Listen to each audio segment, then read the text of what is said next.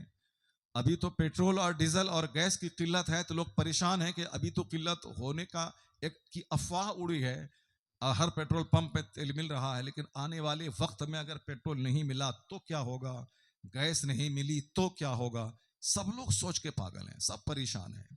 اگر زمین سے اللہ پانی چاپاکل سے چھین لے تو کیا ہوگا.